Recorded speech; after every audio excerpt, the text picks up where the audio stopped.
indeed it is that time of the, I was going to say that time of the day. It is indeed that time of the week. Welcome to the Mythical Ireland Library. This is Live Irish Myths on behalf of Mythical Ireland, episode number 332. You're all very welcome, whether you're watching on the Mythical Ireland YouTube channel or indeed the Mythical Ireland Facebook page. Please do feel free to join in the conversation by commenting on the live stream. And if you're new, well, I think you'll be given a huge warm welcome. It is overcast here this evening in Drogheda in the Boyne Valley, not far from Newgrange, and the temperature right now is 17 degrees Celsius, so it's a little bit cooler than it was in the lead up to summer solstice, which was 2 days ago. Today is St. John's Eve. Tomorrow, St. John's Day. But of course, it being St. John's Eve, this was the time of year when, after Christianity, and especially in more recent centuries, people celebrated midsummer. And they did so by lighting great bonfires in various places. That tradition didn't die out, but it certainly waned quite a lot during the 20th century in particular, and is found only in isolated parts of Ireland, one of which, quite beautifully, is Tory Island off the coast of Donegal, out in the Atlantic, where to this day the residents of Tory continue to light their bonfire to celebrate midsummer. Of course, as somebody has already commented, quote unquote, it's all downhill from here. But of course, it is. But I suppose as the sun begins its inexorable decline towards winter solstice, it's going to be several weeks before we really notice anything approaching a significant shortening of the days. But this time of year is always accompanied with a mix of joy and melancholy on my own behalf, because of the fact that we've now reached and just gone past the highest point of the sun. And of course, it's a long journey for the sun to make from its rising and setting places in the northeast and the northwest to its midwinter rising and setting places in the southeast and the southwest. Anyway, in the meantime, we will continue to celebrate and hopefully enjoy these long days. Anyway, I have to say hello to some people. Lily Shambles was actually the first to comment tonight, saying, "Evening, hope all are well." Very good evening to you, Lily. Hope you're in good form. Elaine Dent-Lingenfelter, only second this week, normally first, is saying hello from Whitney, Texas, where it's 91 Fahrenheit or 33 centigrade. That's, 16 degrees warmer than it is here right now. And I think it's warm this evening. I have the window open and the door open to create a bit of a draft. So at 17 degrees, I think it's warm. I would not like to be experiencing 33. Lily gives us a weather report. It's grey, drizzly, and a fucking freezing 17 Celsius. Yeah, and I'm just after saying it's 17 here, and I'm warm. Took kitchen probe in garden the other day. It was 33.7. Oh, wow. Oh, that is hot. Johnny Wilson is saying a big hello from Dublin, Ireland, where it's 17. Heading back to Texas tomorrow. Oh, wow. That flew around, Johnny. That really did fly around. Hope you enjoyed yourself. And have a couple of Guinnesses or maybe a couple of whiskies this evening on your last evening here for a while, probably. Hello, Anthony, says Paul Burl and the Tua. Good day to you from the Alabama Gulf Coast. A very good afternoon to you, Paul. I hope it's not too hot and sticky there. Chris Summers is early today. Brilliant. It being midsummer and your name having summers in it, I suppose that's probably apt, you know. Hi, Anthony. You all right, mate? Yeah, I'm grand. I'm a bit tired. I had a busy week last week. 7 tours in 6 days. So I saw a lot of ancient sites and explored them and guided various visitors from Ireland and abroad around, culminating with Dowth yesterday afternoon for our summer solstice tour, which was a day after the official summer solstice. And we had a big group with at least 50 people, which was great, and turned out to be a lovely afternoon. Yes, indeed. Elaine is telling Johnny that he'll miss that cool weather. He absolutely will. Brendan Byrne is back in the Wicklow Hills. Hi, Anthony, and the mighty two. Well, we're glad to hear that you're back guarding the fort, as it were. The Byrne fortifications down there in Glendalough. Tuesday Thompson, and pardon me, it's not long since I had my dinner, and it's kind of repeating on me. Tuesday Thompson says, Happy Mythology Monday. Yes, indeed. Thank you, Tuesday. Happy Monday to you. Alexi Erickson says, hello, everyone. I've missed some sessions here teaching school at our local college, but only one more week to go. Yay. That means we will have your full and undivided attention in a couple of episodes' time. Valentina Bernardi is saying hello from a warm and summery Glastonbury. A very good evening to you, Valentina. I saw some photos from Saturday evening, I think it was, and it looked like there was a fairly big crowd up on the Glastonbury Tor to watch the sun go down and maybe come up as well. I'm not sure whether I thought I was seeing sunset photos, but now I'm not so sure, actually. Maybe you might clarify. Probably both. Helen Hurst Chader is saying, happy summer, everyone. Yes, indeed. Well, not quite everyone, because if we've got Michael Trott and Ivania from New Zealand, of course, they will be celebrating the fact that they've just passed their winter solstice. Sue Turner says, hello all. Hello, Sue. Welcome to the Mythical Ireland Library and Live Irish Myths. And Scott Doherty is saying, hello, everyone. Hope you're all well. In fine fettle, Anne. Hope yourself and Bill are in good form. Mariana Dunn says, Bannock Dear Tua and Anthony from Alexandria, Virginia. Feels like 111 Fahrenheit or 43.8 Celsius outside here. Oh, I couldn't handle it. My fair Irish skin just couldn't do it. Lexi Erickson is saying it's very cool in Denver, 21 Celsius. Wow. And it's 4 degrees colder here. And as I said, I have the window and the door open. Amy Murphy is saying hello. Hello, Amy. Thank you for joining us. Tomas Ellis is saying, hi, everyone, from Bandon. And I think that's Bandon in the county of Cork. A very good evening to you, Tomas. Debbie Sheehy, good evening. Anthony on the tour. Glad to be able to make it along this evening from a cloudy and breezy Dublin. It was great to be able to attend Anthony's summer solstice tour at Dowth yesterday. So much information was imparted. Still basking in the glow of it all today. Brilliant stuff, Debbie. And a pleasure to meet you also.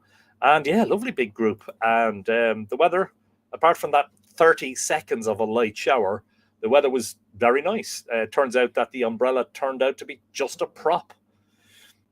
It was degrees in Glastonbury last Friday. Could we translate that into figures? Anne McCallum is saying, hello, Antone and all the mighty Tua from a scorchingly hot, humid, sunny 35 Celsius, feeling like 40 plus. Wow. These are record-breaking conditions nobody needs. No wine for me today. It'll be a cool beer while enjoying the episode. Well, enjoy that, and I hope everyone's doing well. All in good form on this side, I think. Jackie Babington. Warm on Anglesey, but windy. No surprise. Well, I suppose, Jackie, and by the way, you're very welcome to Live Irish Myths. The wind does whip across the Irish Sea up onto the island of Anglesey. So, yes, I can imagine it is quite often a bit breezy there. But anyway, keep you cool. You know, Alan Hoskins is saying, greetings from a soon-to-be dowsed Ballina-Killaloe, a pleasant 17 degrees, though. Yeah, and I think the reason it's overcast right now is because there is rain on the way. I know it was forecast, or as they say in some parts of this land, forecasted. Oh, yeah, it is on its way. I see it on the rainfall radar. It is coming this way. Oh, well, happy summer. Brian M is saying, Tá Fascova Artoa 94 in New Hampshire. Feels like dragon's breath. So tomorrow's forecasted 97 F will be like the devil's farts, I suppose. A place where the coldest temps ever on record come. Wow. That is hot. So stay cool, Brian. I don't know what else to advise you other than to climb into the refrigerator. Tom King on Gowa is saying, hello there, Anthony and the Mighty Two. That was a spectacular weekend. Still buzzing from solstice. Time for a nippy sweetie and stories. I enjoy that, Tom. And of course, Tom was over at Ishnock. Coda is knocking over the bottles. Tom was over at Ishnock for their summer solstice gathering on Saturday. It looked like a fabulously big crowd and a nice event with Simon and Sean guiding people around the hill. So E-Spark. So I presume that's Adina is saying, afternoon, Anthony on the tour. Facebook won't let me comment, so YouTube it is. Hot and smoky day here in New Mexico. Fires burning south of us. Wow. Stay indoors. Shut the windows, but then you'll be too hot, I know. Most of the crowd gathers for sunrise, says Valentina, but some people go up also for sunsets. Okay, that makes sense. Richard Burgess is saying hello to everyone. It's way too hot here today in New York, 35 Celsius or 41 with the heat index. Oh, yeah. You need a big fan going, well, preferably air conditioning during hot conditions like that. Catherine Cleary says, sounds like a busy but wonderful week for you, Anthony. Great to be joining everyone here from beautiful San Diego, California. Very good afternoon to you, Catherine. 11 minutes past midday there, 11 minutes past 8 p.m. here. 37, says Valentina. Sorry, stupid keyboard. Yeah, so not E degrees, 37. Wow, that is hot. Leslie O'Neill, good evening, everyone. Lovely to put faces on names on the tour yesterday. Yes, great to see you, Leslie, at yet another Mythical Ireland tour. Brilliant stuff.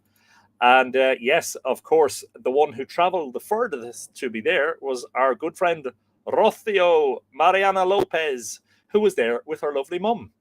And after the tour, we went and met on Goa Tom King, took a few photos, and then Tom gave them a continued tour, including his forge. And it looks like that festivity went on into the hours of darkness, even though it's midsummer, it doesn't really get dark at night. Sue Turner, 14 degrees on the eastern coast of the Highlands. That's not too bad.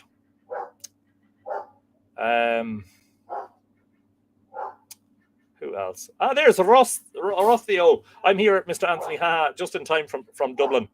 And we were laughing yesterday, myself and Tom, about how Rothio calls us Mr. Anthony and Mr. Tom. There's no need. Dispense with the formalities, Names are fine. There's no need for fancy titles. Really, there isn't.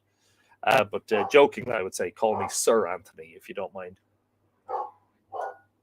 So, summer solstice and St. John's Eve are sort of very strongly connected in that they're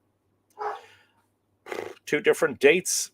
21st of June, generally, for summer solstice, and 23rd of June. And, of course, long after the arrival of Christianity, people celebrated midsummer with St. John's Eve bonfires, as I've already said. But we suspect that summer solstice was celebrated widely in ancient/prehistoric Ireland. And, of course, if you want some guidance as to several sites that 14 in total, actually, where there are solar alignments on summer solstice in Ireland, then read the following article. I'm going to paste the link for into the comments, which I published on the Mythical Ireland website last year. Now, it turns out that we can add one to that, because you may have seen today, I think yesterday initially, but widely being shared today, my good friend Ken Williams of Shadows and Stone Photography observed summer solstice setting sun lining up with the passage and chamber of Tomb 27 at Carrowmore in County Sligo. Now, he writes that following a comprehensive survey of that monument by archaeoastronomer Frank Prendergast, Frank had indeed suggested that it was aligned on summer solstice, but as far as Ken was aware, nobody had ever photographed it.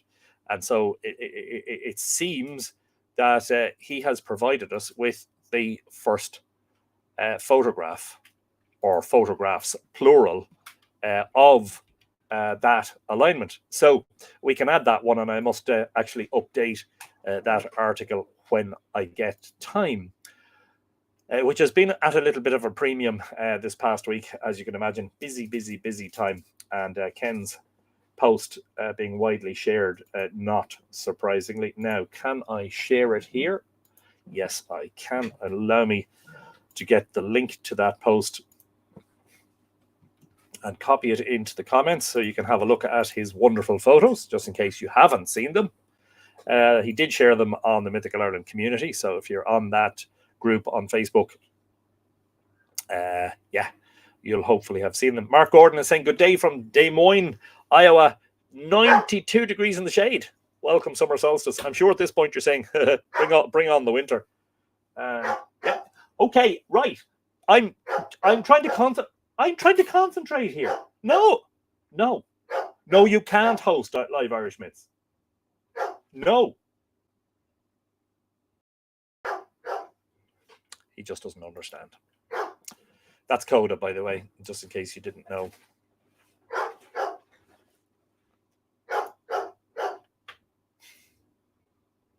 It was very funny when Rothio and her mum arrived at Dowth, sort of running up the hill.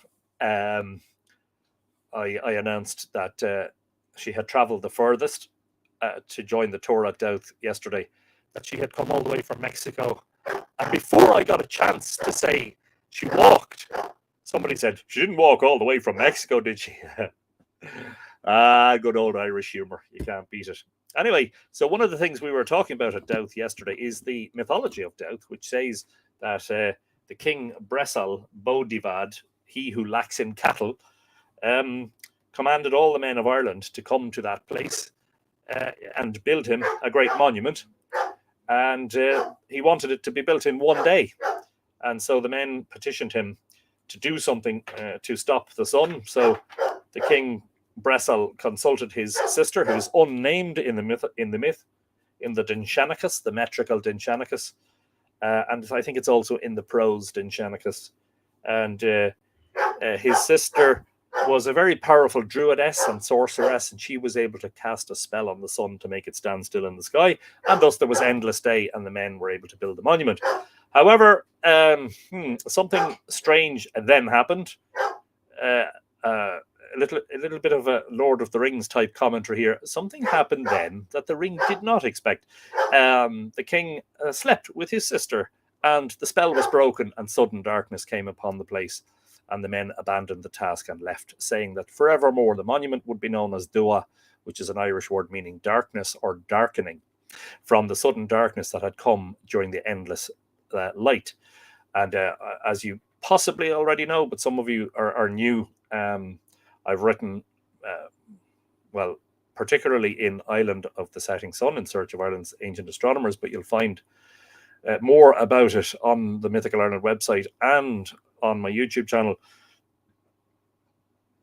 I have suggested that the standing still sun of summer solstice is what is referred to in that myth, because at this time of year, in the middle of the night, the sun doesn't pass far enough beneath the northern horizon for astronomical twilight to end, meaning there's constant glow, there's a constant twilight through the night. And in fact, in the countryside, this is particularly noticeable, where you can walk out and about in the fields and on the roads, and you don't need any artificial light whatsoever. There's enough light for you to see what you're doing. And I'm predicting, and I have done many a time, that at some point in the future, archaeologists will hopefully discover a summer solstice aligned passage as yet undiscovered, because a significant portion of the Dowth megalithic monument is unexcavated, and that in the future archaeologists may well discover a passage and chamber aligned to either summer solstice sunrise or summer solstice sunset. Now, a short distance away from Dowth to the east, I don't know, wouldn't be a kilometre, be probably half a kilometre to the east, is the great embanked enclosure or embanked henge of Dowth Hall, Site Q as it is ingloriously titled on the archaeological maps. And it has two openings where in the year 2000, at summer solstice, Richard Moore and I observed something that we had predicted, that summer solstice sunrise would come up in direct alignment with those two gaps. Some photos from that are not only in Island of the Setting Sun, but also on the Mythical Ireland website.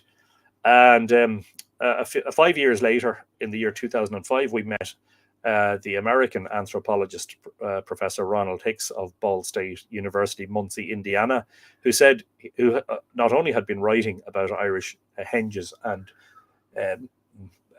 prehistoric monuments and mythology associated with them for decades, but that in a 1985 paper that he wrote, he had noted that Site Q, or the Dowth henge, was highly likely to be oriented on summer solstice sunrise and conversely on winter solstice sunset. So not far from the Dowth megalithic monument, there is a summer solstice alignment. And there's one to the north in a small passage tomb at Townley Hall, which is probably about, it would be maybe 1.5 kilometers north of Dowth, maybe a mile north of Dowth, where on the mornings of midsummer, the sunrise aligns directly with its wide and short chamber of that small monument. Now, there's a lovely National Monument Service video made about that a few years ago. And I think Ken Williams and Michael Fox of Newgrange.com has also photographed that event in the last few years. So yeah, it strongly looks like that the summer solstice and the winter solstice have been celebrated in Ireland for at least 5,000 years and more. Desiree is here. Hello to Anthony and all the two. I hope everyone's doing well. Me and Amadeus are happy to be tuning in from the hammock on my front porch, enjoying my garden. Amadeus is just tickled pink to get such a long treating from Goda. Yes, I know. He was very vocal there for a few minutes. He's gone hiding under the table now. He's probably, I'd say he's warm. He's gone to lie down on the cool tiles of the kitchen floor. Helena Breen is saying, evening, Anthony Murphy and all the two. Hello, Helena. A very good evening to you. Trononoa, Fáilte Roth even. There are ancient monuments and mounds in the States as well, says Brian M. One here in, is that New Hampshire? It's called America Stonehenge, has solar alignments, but was used commercially in the industrial era. So not as authentic, yeah. Isn't Anya strongly associated with the summer solstice? Maybe such a monument is near Knock Anya, says Amanda June Haggerty. Yes, and indeed, there was a proposed alignment radiating from Ishnock to Dunaney on the coast here of County Louth. That's a very long distance alignment.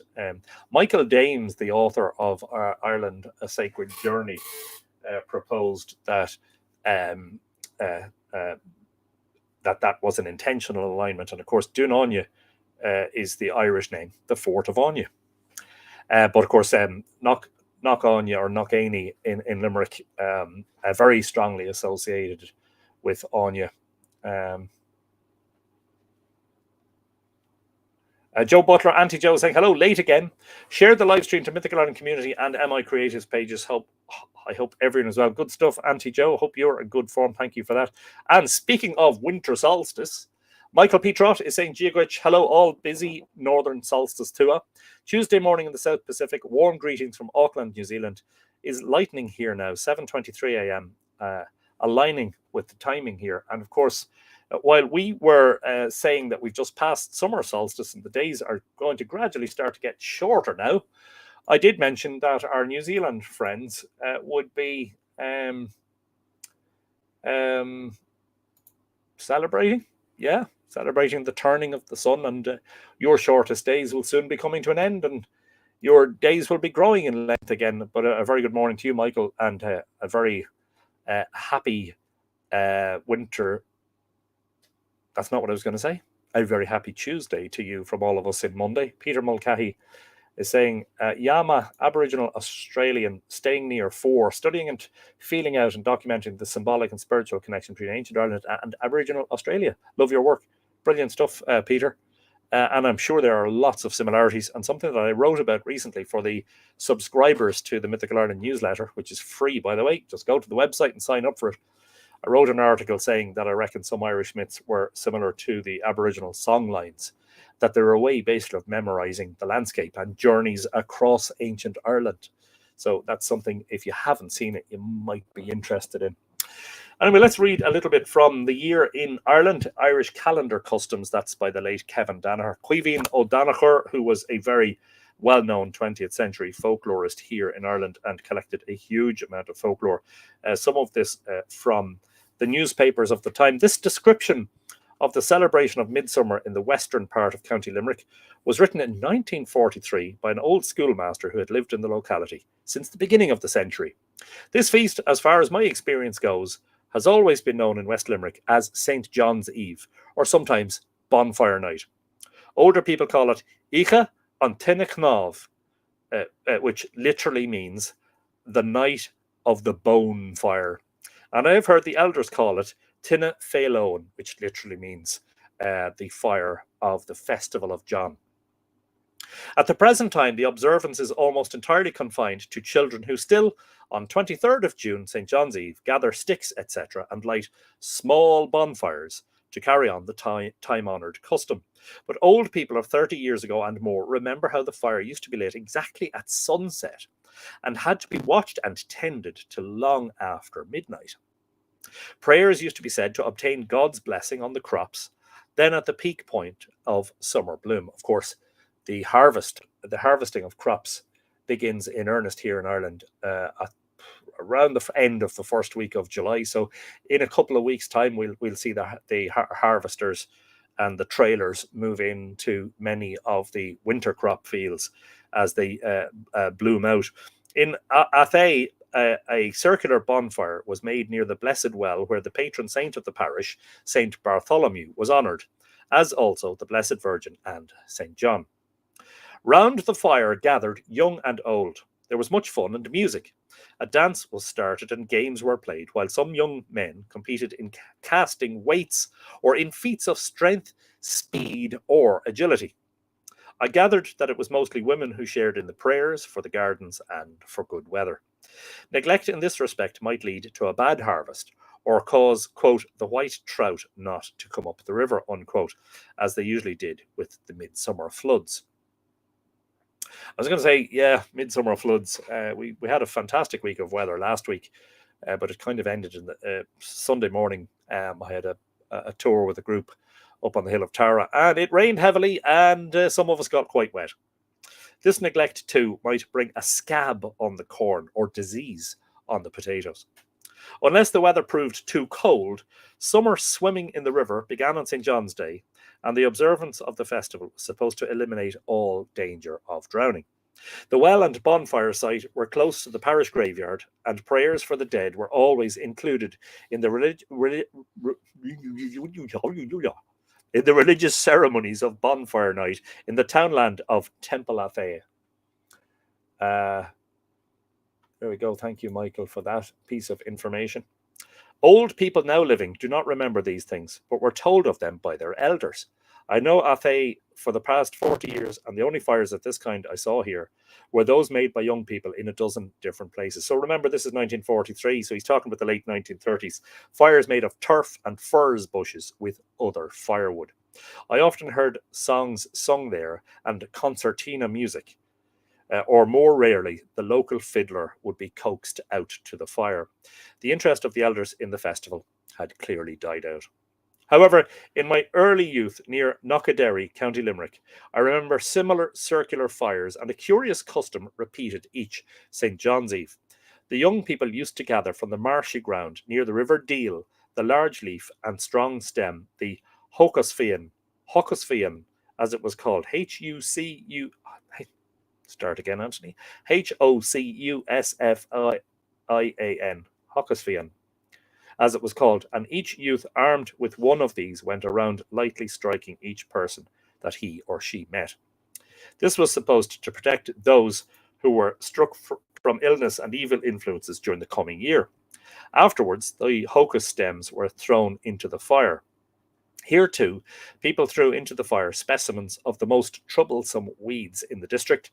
This was supposed to protect the fields from these weeds. Old people told me that it was customary to jump over the fire from side to side. Some wise elders claimed to be able to tell from the manner of jumping and the flickering of the fire whether the jumpers were guilty or not of certain misdemeanors, such as theft or misbehavior with women. Who's been a naughty boy then? Hop over that fire till we have a look. Yeah, I think that's very funny. I was told by the old people that Father Maurice Dineen, parish priest, around 1730, on a certain St. John's Eve at the fire, exorcised the demon from a young girl. Before he was expelled, the devil had to answer some very strange questions set by the priest. In Athay parish, the parish priest in the early 19th century attended the bonfire and led the prayers, which is a peculiar thing because, there's absolutely no doubt, I don't think there'd be any doubt whatsoever, that the St. John's Eve bonfires or bonfires, Tinnacknov, were a continuation of what, a pre-Christian tradition, what one might call, if one was Christian, a pagan celebration. So it's interesting that a parish priest should lead the prayers. I suppose making this pre-Christian festival acceptable to Christianity and Christianizing it to a large extent. Some people used to, and of course, associating it with St. John, indeed, a similar idea. Some people used to take the ashes from the fire then extinct on St. John's morning to scatter them on their fields, etc. At the close of the festival, too, about after midnight, any man who had built a new house or had nearly completed it took from the bonfire a shovel of seed or a shkia of red-hot sods to his new home, so that the very first fire there should be started by the Tinna Fail Owen. Others took similar seed to their homes to bring them good luck in crops and stock and to ensure their having children to succeed to their possessions. I was returning from Newcastle West on the evening of St. John's Day, June 24th of this year, when I saw a group of youngsters round a fire at Knockonair Crossroads. I saw an old man come out of a house nearby. He said to the children, "Ye are late now to bring John's blessing on the year." What he meant was that the fire, to have beneficent power, should have been lighted on the eve of the festival. About the year 1905, a very old man told me that his grandfather had told him that in his young day, in the late 18th century, the young men of Athay used to walk through the fields with lighted torches and then cast these into the fire. This was supposed to bring a blessing on the fields and protect the crops from harm. Another old man told me that one man known as Gyula on Tinna was selected to supervise and direct the ceremonies at the fire. It was widely believed that a house built on a path frequented by the fairies and other such uncanny travellers would suffer from midnight noises or supernatural manifestations. Perhaps, too, ill luck on the farm or personal illness, etc., might afflict the family. One remedy for these evils was to bring on St. John's Eve a portion of the blessed fire and to build with them on the path in several places small fires which would be left burning until morning. There were certain things connected with pishoga that people considered that were well rid of by throwing them into the bonfire.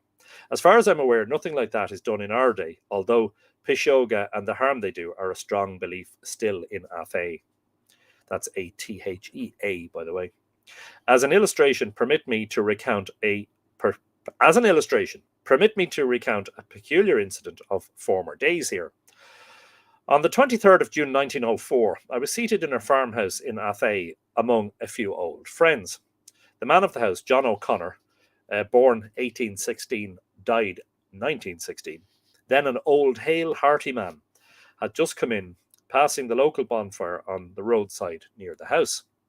He had taken a few drinks in town and was in good form for conversation and spoke about St. John's Eve. He recalled how an old fellow of the place had on a former occasion thrown something into the midsummer fire. I asked him what was the nature of the thing he burned, and I noticed that the two other old men present seemed highly amused. He explained the whole business in fluent Irish, as he did not wish some of those present to understand him. It seems that over 100 years before, a girl of the parish gave birth to a child, a baby girl. The father of this child was said to be a priest, an unheard of thing. Popular superstition attributed strange powers to this girl's inner garment, the Lenya Céile Hagart. Thus, while the girl lived, this inner garment was ever getting lost or torn. If left on a hedge, it was either stolen or had a large piece torn out of it. If there happened to be a couple in the parish married for quite a long time without any child forthcoming, it was advisable then to procure by stealth a pat of that girl's chemise, and that's how you pronounce that, isn't it?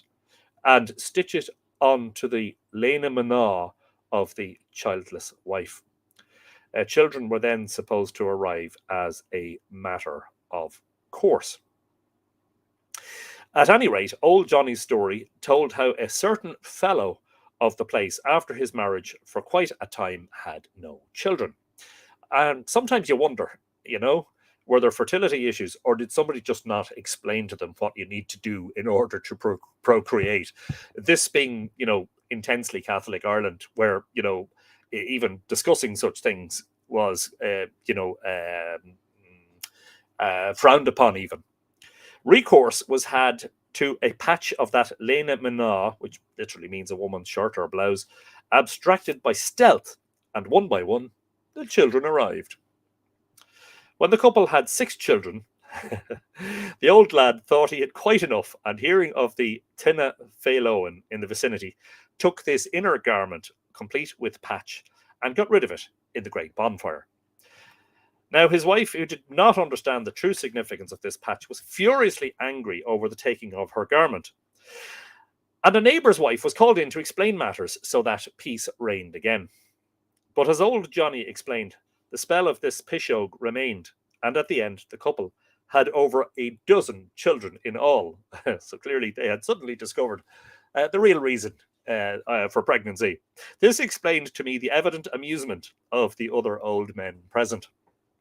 To come back to the point I wished to make clear, I found after many inquiries that there was in old times a custom of burning in the Tinna Féloin things used in pishoga, i.e. a spancel, eggs, meat, part of a dead animal, or piece of cloth left on a neighbour's property with certain ceremonies to cause loss, etc. to that neighbour. It was also customary that small objects of piety, such as rosary beads, little statues, or scapulars, when they became broken or worn out, were destroyed without disrespect by being burned in the midsummer fire. Wow. Chemise, yeah, Amanda June, yes. So a French derivation, yes, indeed. Thank you for that correction. The NZ Maori celebrate the celestial new year now, winter, Matariki, the stars of the 7 sisters in the north, and with different meanings to their gods. Thank you for the information, Michael, much appreciated. Lily is sorry for laughing out at the priest fathering a child. Well, we didn't hear it, so you didn't have to admit to it, but now that you have, giggle all around. I'm losing all audio. It's just static, and I can't stop it. Weird. I'm bugging out, and we'll try to get back on or just catch up tonight. Love to you all. That's okay, Lexi. Technical hitches. That's all right. I'm sure it'll be grand on the rerun. The midsummer ceremonies were almost all connected with the midsummer fire, and in the greater part of Ireland were observed on 23rd of June, the eve of the feast of St. John the Baptist. It is clear that a distinction can be made between 2 fire traditions. On the one hand, a large communal fire lit by the inhabitants of the whole townland or village, or of several townlands, or even of the whole parish. Such communal fires were lit in the past in places in every county in Ireland. On the other hand, there were small fires lit by the members of each household or on each farm, at which ceremonies, to be described below, were performed for the benefit of that particular household or farm. These 2 were lit in most parts of Ireland, but were, at least in recent tradition, not as widely known as the large communal fires. There is one small area in the southwest, in the Kenmare, Castletownbere, Bantry, Skibbereen districts, where only the small family fires were lit. In general, it may be said that the large communal fires were mainly celebrated noisily by music, dancing, singing, and similar merrymaking, with other ceremonies as a preliminary or a sequel, while the family fire was a quiet affair in which the protective ceremonies were the main concern of those present, and the only merrymaking was the playing of the younger children about the small fire. Often the communal fires were very large, sometimes so large that a ladder had to be procured to add the last bundles of fuel to the top of the pile. 4 days beforehand, the children and the young people had collected fuel of all kinds: turf, wood, sticks, bushes, and brambles, indeed, anything which would burn. An old tar or oil barrel, or the tarred fragments of an old boat or curragh, were especially welcome.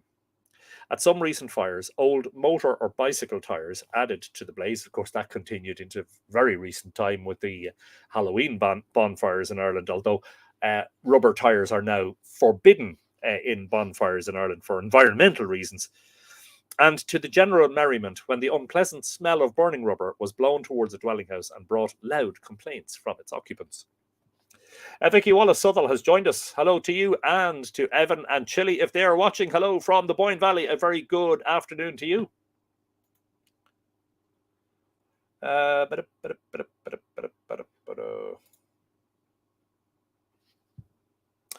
Often the gatherers went from house to house asking for fuel, and as it was held to be unlucky as well as mean to refuse, they were given not only inflammable rubbish of which the household was glad to be rid, but also turf and firewood. A refusal might result in fuel being stolen, and some householders hid or guarded their fuel store.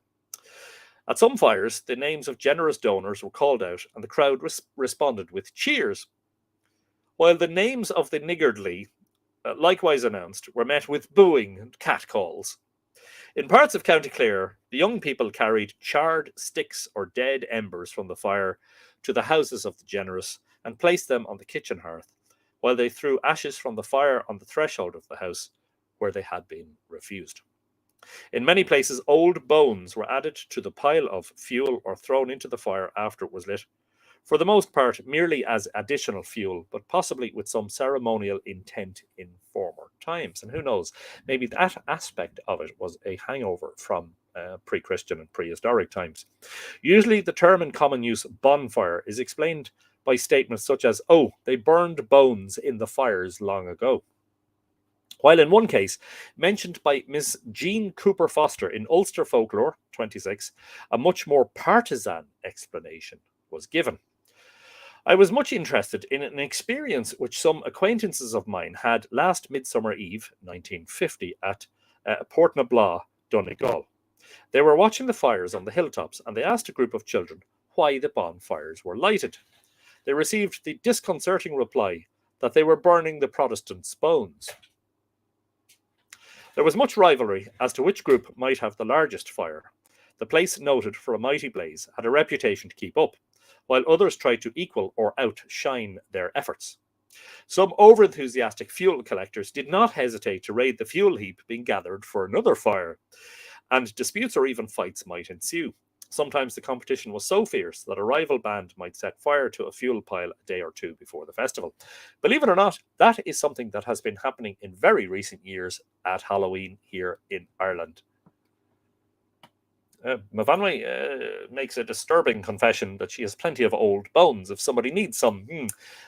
Yes, let's just hide that comment, shall we? We won't tell anyone, Mavanwe. Sally Siggins is saying, very interesting article in the school's folklore about it being bonfire rather than bonfire, and provides a link to the ducas.ie website where we can read more brilliant stuff. And thank you, Sally, and a very good evening to you, and good evening all, and happy St. John's Eve, which I didn't know about until now. Well, you see, you learn all sorts of things on Live Irish Myths and with Mythical Ireland in general.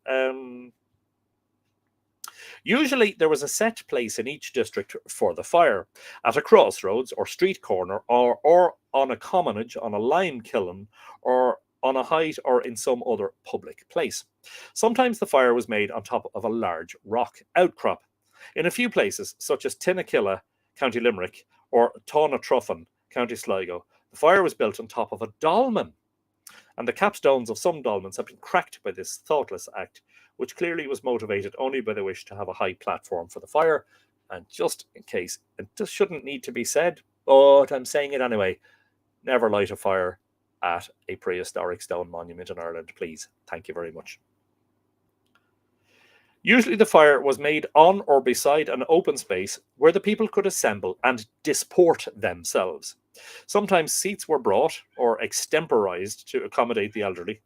That's a brilliant word, extemporized, which kind of extempore means, without thought, spontaneously. So presumably spontaneously made of something like some few sticks lashed together or a sack or something, or extemporized to accommodate the elderly and those wearied by the frolicking and dancing.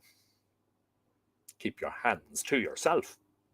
The fire was lit about nightfall, and in many places a knowledgeable old man was requested to light it and to say the traditional prayer for the occasion, one version of which runs: In honor do dia agus do nevoan, agus contori, agus contarva, agus gor, agus sehar, in anamanahar, agus an vic, agus an spirit nave. Amen. Translated, in the honor of God and of St. John, to the fruitfulness and profit of our planting and our work, in the name of the Father and the Son and of the Holy Spirit. Amen. Among the fire were assembled all the people of the locality, from the smallest children to the oldest, men and women. In many places, the older people began the proceedings by reciting prayers. These were the conventional Catholic prayers, the Pater, Ave, and Gloria. Repeated 3 or 9 times, or a decade or 5 decades of the Rosary.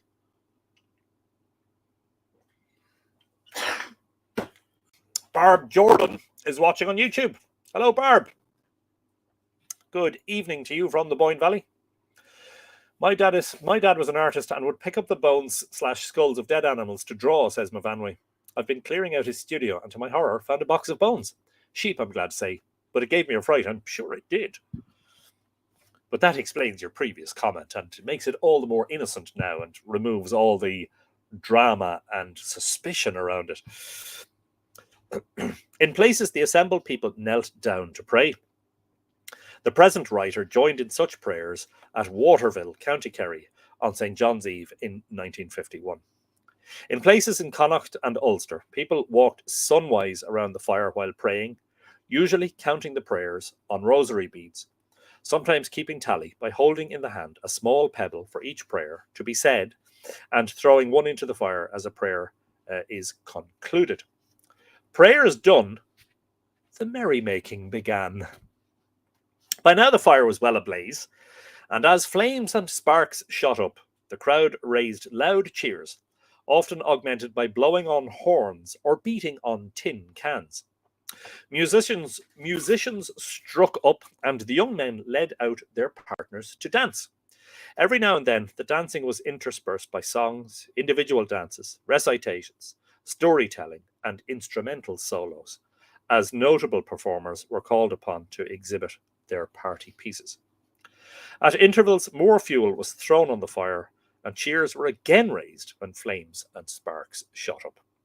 Often the young men and boys waved burning bushes in the air or thrust in a pitchfork to impale and hold up a blazing piece of wood.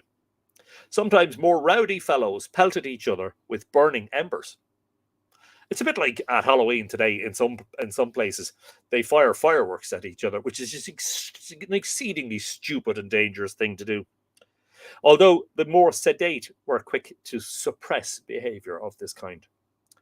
A favourite pastime of the younger boys was to snatch burning sticks from the fire and throw these as high into the air as they could.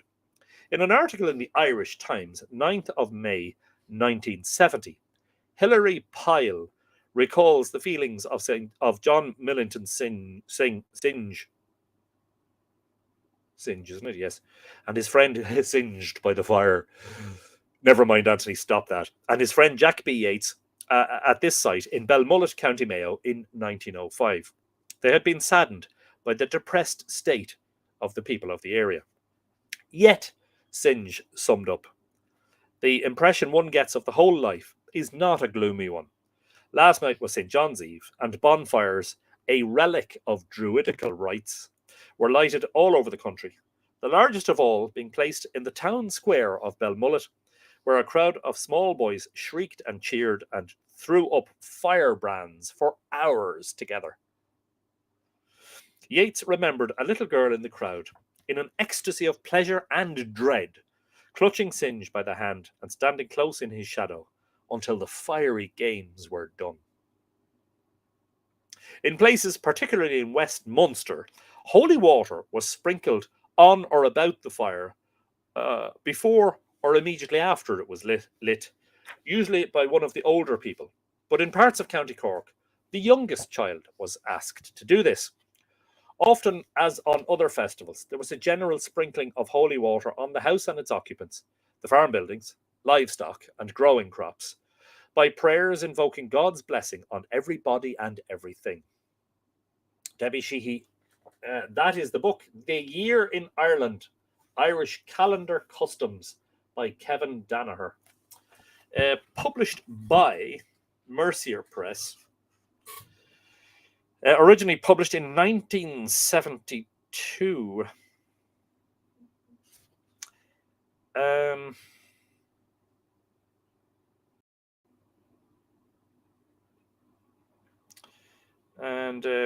This seems to be a 1994 reprint, 50 years of Mercier, but it doesn't specifically say that. But anyway, where was I? Yeah, but that's the one, Debbie. You're probably interested in getting that yourself. And Amanda June has that exact book. Hey. Karen Faye O'Loughlin is back after a long time. Greetings to the two. Hello, Karen. Ikoa and Lá Féile Naomh Owen, Lá Féile Tina Knov Ditch O Gundaloo. Happy St. John's Eve, or happy bonfire night to you from here in the Boyne Valley. In a few widely separated places, there is a tradition of the making and setting up of an effigy to represent a human figure. What is that? What's it called? Come on, the movie. Your man, Christopher Lee. What's it called? The weird one, where with all the pagans doing their thing. Oh, come on. What is that? Very, very well known. The Wicker Man, isn't it? And if you blah blah blah blah blah blah blah, an effigy of a human figure made of old garments or a sack, wrapped about sticks and stuffed with straw or dried grass. In North Kerry, this figure was seated on a fence near the fire. In places in County Cork, it was raised on a pole near the fire. Later, the figure had fire set to it, or it was thrown. Read it again, Anthony. Later, the figure had fire set to it, or was thrown into the bonfire. No explanation is forthcoming as to whom or what this effigy represented. But in the Draperstown district of County Derry, it was said to portray a turncoat or traitor to the Irish cause, and had abuse and stones pelted at it before it was burned in the fire. Yes, thank you, Edina and Leslie. Oh, sometimes it's there, right? And it's traveling down to the tongue, and the tongue is about to utter it, but there's some stoppage on the way. Anyway, I got there in the end. I've celebrated St. John's Eve in the Baltics, but especially Estonia, where it is named St. Janus Eve. Huge fire there. Straw Man film, you mean? Yes, indeed. And I was in Riga in Latvia about 20 years ago, and I learned that the celebration of midsummer is still a huge deal there, and has been since ancient times.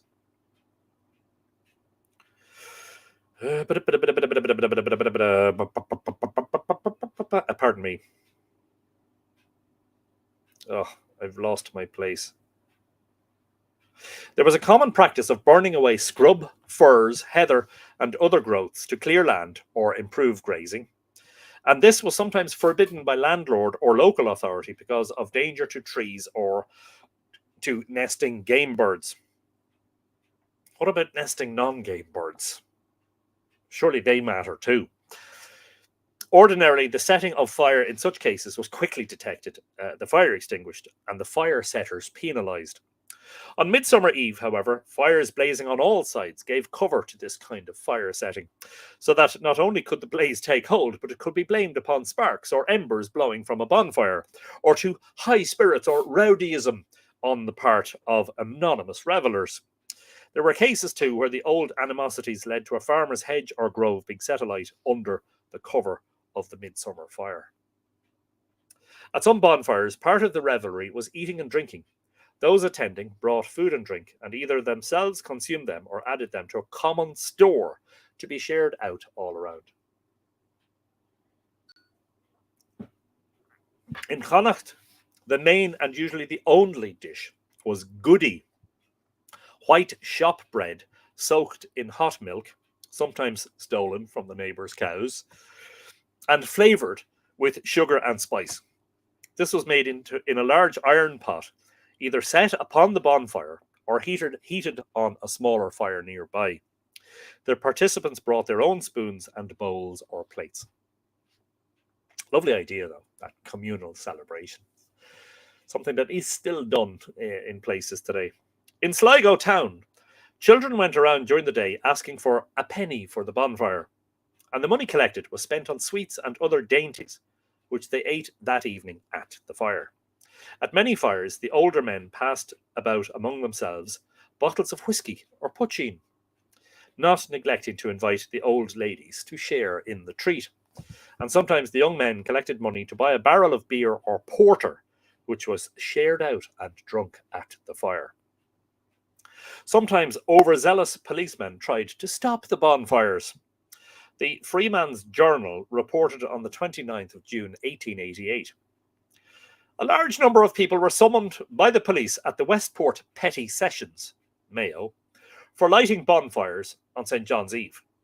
The Reverend Father Begley pointed out that those bonfires never gave the least inconvenience, that they were a source of innocent amusement to the people throughout the country, and that a district so peaceable as Westport should not be exasperated by this unjustifiable interference on the part of the police officers.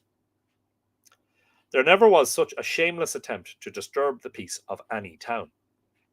Mr. Triscott, District Inspector, said there was no part of Ireland or the kingdom so peaceable as Westport. At the same time, he pressed the charge against the accused. The bench, consisting of 3 local magistrates and 1 RM, having heard one case, were unanimous in dismissing all the cases, observing that it was monstrous to have such cases brought into court. Robert Gibbings recalls in Sweet Cork of Thee, 151-2, the answer made by his father, who was the Church of Ireland rector of Carrickrohan, County Cork, to a killjoy who smelled paganism or popery in the fire. On that particular St. John's Eve, of which I was telling, we had a grand fire. It was so splendid that no horse would pass the crossroads. Well, what matter? 'Twas only a few miles extra to go round the other way. There was a crowd of people of all ages, and while some of them attended to the fire, throwing on extra fuel, others danced to an accordion. It was great fun to throw a lighted brand high into the air and watch the sparks that marked its flight. If it fell in a field, it could only do good. In many parts of Ireland at that time, it was the custom deliberately to throw the brands into the fields, believing, as in ancient times, that it would increase the crops, though not realizing that it was indeed an offering to the fire god. And in the middle of it all, when the higher flames had subsided and we were jumping through the fire, a solemn, miserable-looking man came up to my father. "Have you forgotten Ezekiel and Jeremiah?" he asked. "Aren't you ashamed to be putting your children through the fire of Moloch?" That's a load of Molochs. Sorry, apologies. I'm getting excited here now. For goodness sake, let the innocent children enjoy themselves, said my father. And that's the end of that. Presumably his words were heeded and the spoil sport went away. Jumping over the fire. The custom of jumping over the midsummer fire was known all over Ireland. Sir William Wilde, in Irish Popular Superstitions, page 49, gives some of the benefits which the jumpers expected. If a man was about to perform a long journey, he leaped backwards and forwards 3 times through the fire to give him success in his undertaking. If about to wed, he did it to purify himself for the marriage state. If going to undertake some hazardous enterprise, he passed through the fire to render himself invulnerable. As the fire sunk low, the girls tripped across it to procure good husbands. Women great with child might have been stepping through it to ensure a happy delivery. And children were also carried across the smouldering ashes, as of old among the Canaanites. In many places, and especially in South Leinster, young men and women joined hands in couples and jumped together. Down with this sort of thing. Careful now. This probably was nothing more than a mild flirtation. But often the onlookers took it for granted that there was some intention of marriage between the pair. And the wiseacres claimed to be able to foretell the outcome from the way in which the flames flickered as the couple jumped. They really were quite the soothsayers, weren't they? For the most part, the jumpers were the boys and young men, and the jumping merely an exhibition of bravado, in which daring leaps drew applause, and there was much rivalry among the jumpers. However, all the reasons given by Wilde above are still remembered in tradition, and others too are given. Jumping through the flames brought health and long life, and protected the jumpers from accidents, ailments, epidemic disease, and the effects of witchcraft or the evil eye. The eye of Sauron. I have seen it. Anyway, the family fire. Let me just pause for a moment. We'll do a little bit more reading.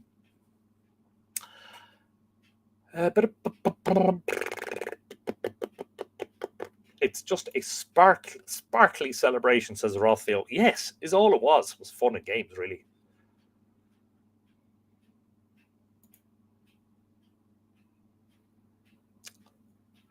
How did it go down, Alan, is what we want to know. The goodie. Sandra Boothroyd apparently forgot about us because she was busy with the garden. I suppose that's an acceptable excuse for being late for Live Irish Myths. No, don't worry. The lilac book is put away, and so is the obsidian book.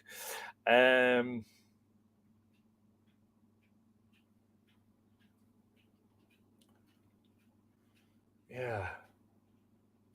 But anyway, I've realised tonight is Saint Joan in Catalonia, or is that pronounced like with a horn, where there are fireworks all night. It's pretty extreme. I hadn't realised it was celebrated in Ireland. Wow. Brilliant stuff. Yeah. A 3-form goddess for sure, says Helen. Yeah, no doubt. The family fire, as mentioned above, there was a widespread custom of each household lighting a fire at which ceremonies for the protection of the house and the farmyard, the family, the livestock, and the crops were performed. This fire usually was small, no more than 1 or 2 furze bushes, or a little heap of twigs, or a sod or 2 of blazing turf from the kitchen hearth. It was lit in the farmyard, or at least close to the house, and as soon as the brief ritual was completed, the fire was allowed to die out, or was quenched, and the active members of the household went off to join the throng at the communal bonfire. Should there, however, have been a recent death in the family, the fire was not lit, and no member of the household went to the big bonfire. This custom was observed in the case of other festivals also. During the period of mourning for a recently dead relative, people did not join in any public merrymaking, which I suppose is fully understandable. Yeah, Lily Shambles is saying, I suggest you bring back the naughty books when the weather gets colder. Then folks have less excuses to be late. I wouldn't like to have been a pupil in your school class. I'm joking, of course. Yes, perhaps a good idea. Can't join. No internet, says Monica. Oh, well. Thank you for the photos, by the way, Monica. And no problem. Sure, maybe you'll get a chance to watch the rerun. She loved it. I was sound asleep, says Alan. Wow. The growing crops. All the crops grown on the farm, corn, flax, potatoes, vegetables, fruit trees, were preserved from harm by the fire, which, it was held, increased the yield, ensuring a good harvest, and keeping away blight, rust, and other plant diseases. To ensure adequate protection, the fire had to be applied to the fields, and this was done in a number of ways.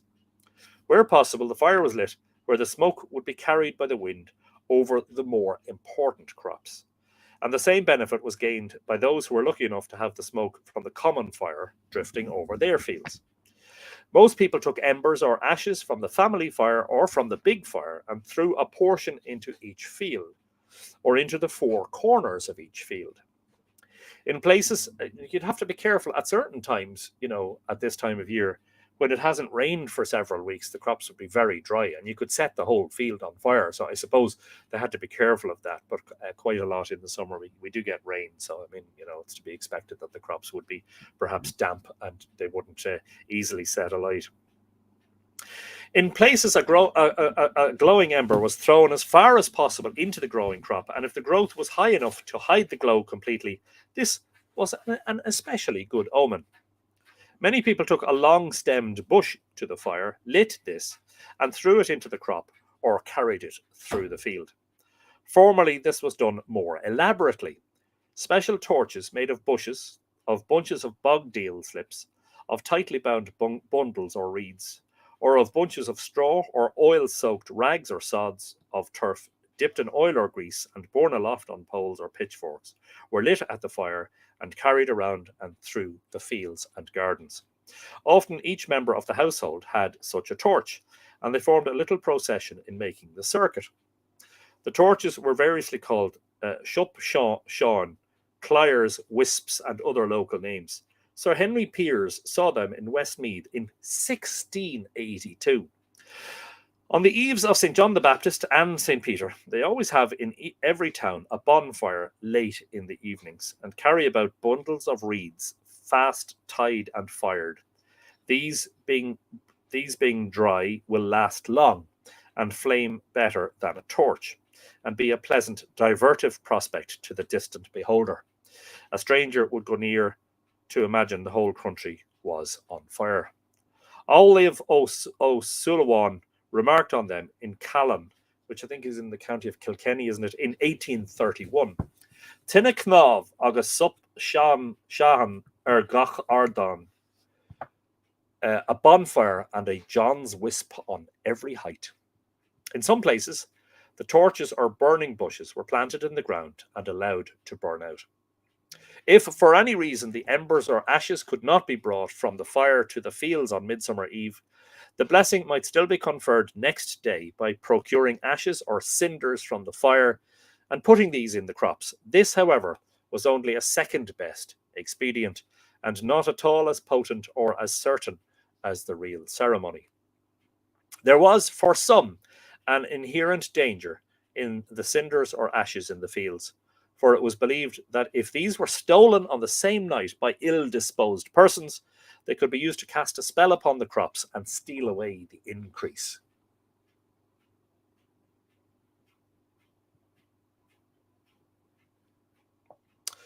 The cattle at midsummer.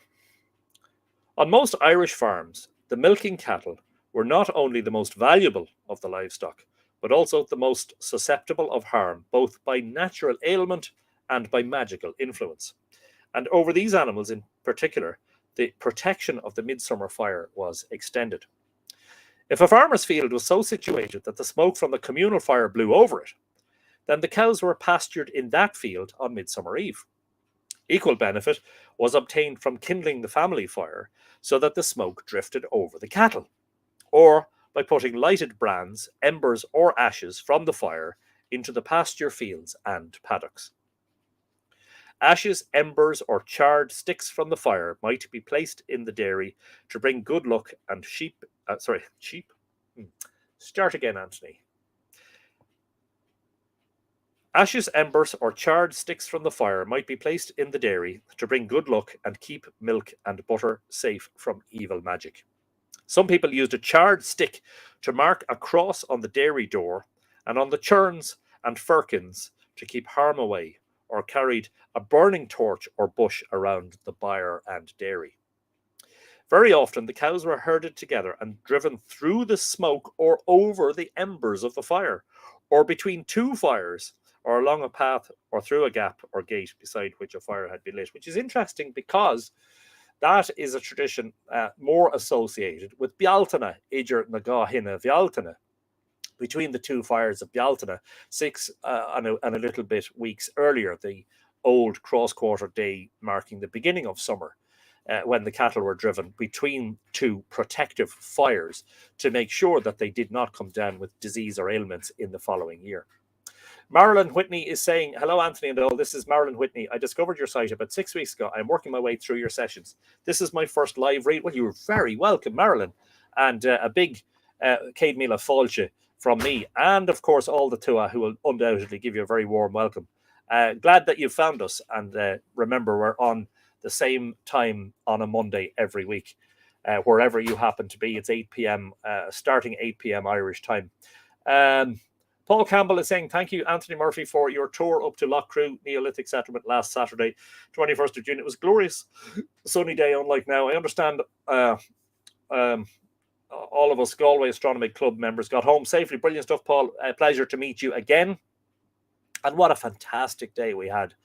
And such an honour and a privilege for me to lead so many astronomers and to explore the wonderful megalithic and astronomical and even mythological heritage of Lough Crew. Spancel Hill song has this words. It was on the 23rd of June, the day before the fair, when Ireland's sons and daughters and friends assembled there, the young, the old, the brave and bold, their duty to fulfil, at the parish church of Clooney, a mile from Spancel Hill. Thanks for that, Paul. Brilliant stuff. Anthony, that sounds like the works of mountain grannies in Appalachia and the folk magic between there and the Ozarks. Wow. It seems that, there are similar traditions that arose spontaneously and simultaneously in different parts of the world, It's quite amazing, really.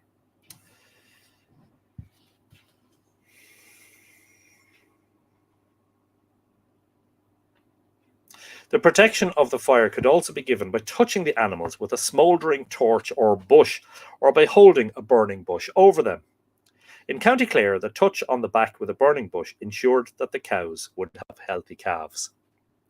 Others singed the cow's hair or stretched ashes from the fire over them. A potent cure for cattle ailments was made by blending with water ashes from the fire, for which intent some of the ashes were carefully preserved. This was a favourite remedy in the northern parts of Ireland for elf-shot animals. For health reasons, some people bled their cattle in the summer, and it was held that midsummer was the best time to do this. In County Waterford, some of the drawn blood was mixed with water and with ashes from the fire and given to the cows to drink. And we'll read one more little section here. Marilyn is getting a great welcome there, which is brilliant. The dwelling house at midsummer. The dwelling house and its inhabitants could share in the blessing of the fire. In many places, it was customary to bring back from the communal bonfire embers or charred fragments of turf or wood and put these on the domestic hearth. Some people kept cinders or ashes from the fire in the house for luck. Others because their keeping was believed to ensure a peaceful death to ailing old people. The ashes had curative properties for humans. Mixed with water, they were drunk for internal disorders and were used to cleanse and bathe wounds, sores, and swellings. To neglect to bring home an ember from the fire or to keep cinders or ashes in the house was, for many, to invite unpleasant consequences, as is recalled by a lady who worked as a district nurse on the Aran Islands and who published a most interesting account of her experiences there. Glimpses of My Life in Aran by B.N. Hederman, 1917, tells this, page 95, of a young man who needed treatment for a badly infected finger. Listen to me, I said. You do not understand the importance of keeping the wound clean. And then I gave a little instruction on germs. He could not understand how they lived in the air, in food, and in water, and most singularly resented his own finger being singled out as an abode for these minute foreigners. His father, who was sitting in the chair in the corner, got up and, shaking a closed fist, with a dozen loud imprecations, exclaimed, "I knew it would be like this. He did not take in a red coal from the fire on St. John's night." Rose Corain has joined us as well. Hello. Happy, Icha Tina Knov or Icha Fela Owen to you. Rose, great to see you. I'm writing books, says Marilyn, on a magic house on Inisheer. What kind of magic? Ooh. Rossio, I'll rewatch the rest later. Battery is about to die. Thank you for everything. Goodbye for now, the mighty Tua. Great pleasure to see you yesterday, Rossio. And go and get some sleep, because I'm sure it was a long and busy day yesterday running around the place. So before we finish, so I shared the article about 14 sites in Ireland, and then I write about the emotional effects of midsummer and the turning of the year. Why it is a happy moment, but it is also a moment which brings a little bit of melancholy and sadness, as you realize we've reached the peak of the year. And that is another article on the Mythical Ireland website. I'm just sharing the link there as a comment now. It should appear momentarily. And then the other one that I just find this, I do find this quite extraordinary, that right now, in this era, on summer solstice, Orion carries the sun across the sky on the longest day of the year, like an Olympic torchbearer, like the bringer or holder or carrier of the flame, which is extraordinary if you think about it. So there's an article, and I think there's a YouTube video as well, which is, let me just see. Yeah, which I made. When was that video published? Let me just have a quick look. That video was published on the Mythical Ireland YouTube channel when it loads. It's really slow to load. Yeah, I think my internet connection is a tiny bit dodgy this evening. A couple of people commented on stodgy audio, and it might be related to that. 9 years ago. Wow. So was that 2016? Yeah. So there you go. And that's embedded into that last article. So yeah, unfortunately, it's completely overcast here in the Boyne Valley. The rain is getting closer. As I said, it's already raining across the Cooley Peninsula in the north of Louth. And it looks like the north of the country is getting the heaviest of it right now. But I don't know how long it is to last. Tonight will be cloudy with scattered outbreaks of rain and drizzle in western areas spreading across the country. It'll be heavy at times in the northwest and west. Some hill and coastal mist and fog too. Mild and humid with temperatures no lower than 12 to 16 in moderate to fresh southwest winds. Tomorrow morning will be cloudy with patches of light rain and drizzle, becoming mainly dry across Ulster and Connacht by afternoon, with rain and drizzle becoming confined to Leinster and Munster. So this could be wet. Yes, tomorrow, a bit damp tomorrow as well. Anyway, a very, very happy summer solstice, belated kind of, and very happy St. John's Eve to all of you. In the Northern Hemisphere, of course, we are celebrating the peak of the year. And if it wasn't overcast, it would be, not only would it be lovely and bright right now, but the sun would actually be shining directly in my window onto the lens of the camera, as happens at this time of year. But sadly, it's very grey and dull here now. But we can't complain, because 6 out of my 7 tours last week were held in beautiful weather. It was only Sunday morning on the Hill of Tara that myself and my participants got wet. Thank you to all who attended the Dowth tour yesterday. That is what I call a public tour. And watch out for forthcoming announcements of forthcoming public tours on the Mythical Ireland website, specifically on the tours page. And don't forget that there are lots of spaces still available on the July and August Newgrange Farm Archaeological Park tours. And they, of course, include a visit to the Chamber of Newgrange. Lots of tickets available. The next one on Friday is completely booked out, but the July and August ones you can still get tickets for.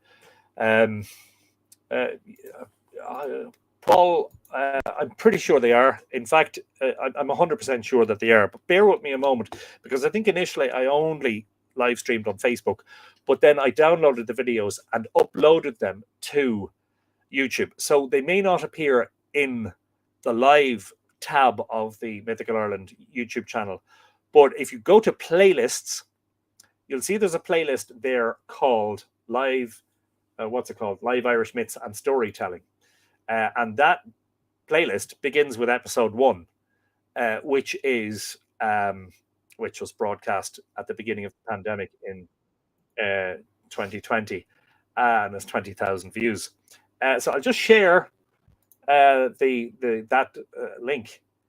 So what I did was, for the first 11 episodes, before I started live streaming simultaneously on both YouTube and Facebook, I downloaded the Facebook videos after the live stream and uploaded them to YouTube. So those 11 will not appear in the live tab of the channel, if you understand. But they are certainly there, and I'm just going to share episode 1 with you. And if you wish, I will share the link to the playlist if I can. How do I actually share the playlist? Yeah, and my stop.